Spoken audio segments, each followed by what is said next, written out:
10 வருஷத்துக்கு முன்னாடி குறைஞ்சபட்ச சம்பளம் 2000 ரூபா, அதிகபட்ச சம்பளம் ஒரு 20,000 ரூபா இருந்திருக்கும். ஆனால் இப்போ குறைஞ்சபட்ச சம்பளம் அதே 2000 ரூபா, அதிகபட்ச சம்பளம் 2-3 லட்சத்தில் போயிட்டு இருக்கு.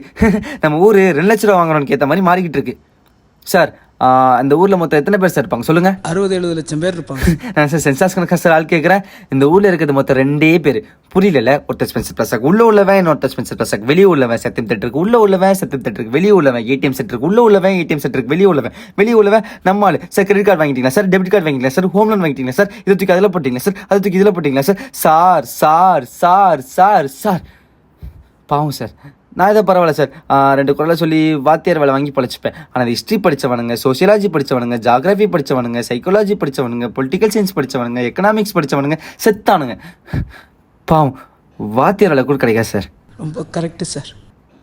இந்த வாழ்க்கை, வசதி, சந்தோஷம் இதெல்லாம் எம்பிஏ படிக்கிறவனுக்கும், எம்சிஏ படிக்கிறவனுக்கும், அனாசில் இன்ஜினியர் படிக்கிறவனுக்கும், டாக்டருக்கு படித்தவனுக்கு இதெல்லாம் இவங்களுக்கு மட்டும் தானே சார், எங்களுக்குலாம் கிடையாது சார். நான் 2000 ரூபா பத்தலன்னு சொல்ல சார், பசி கொடுமை பட்டினின்னு சொல்ல சார், பிச்சை கேட்கல சார். ஆனால் இந்த பணம் வாங்குறவனுங்க பண்ணுற அலப்பறை இருக்குல்ல சார், தாங்க முடியல சார். மனிதர் நோக மனிதர் பார்க்கும் வாழ்க்கையை நீ உண்டானான் பாரதி, அதான் சார் நடக்குது இங்கே. 2 லட்ச ரூபா வாங்குறானுங்க, 3 லட்ச ரூபா வாங்குறானுங்க, காரை வாங்குறானுங்க, வீடை வாங்குறானுங்க, ரிப்பன் கிளாஸை போடுறானுங்க, ஷூஸை போடுறானுங்க, சென்ட்டை போடுறானுங்க.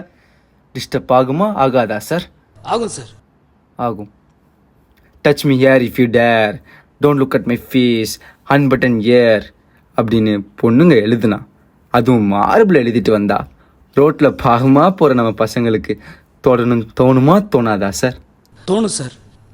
தோணும். இந்த தமிழ் படித்தவங்களாம் சாதுவானவங்க, அப்ராணி அப்படிலாம் நினச்சிடாதீங்க. தாடி வச்சுட்டு சோடாபுட்டி கண்ணாடி போட்டு ஜோன்லா போய் மாட்டிட்டு கவிதை சொல்லுவான் டொக்க மாதிரிலாம் நினச்சிடாதீங்க. ஏன்னா தமிழ் ஒருவனை சாந்தப்படுத்துவது மட்டுமல்ல, தமிழ் ஒருவனுக்கு ரௌத்திரத்தையும் பழக்கும்.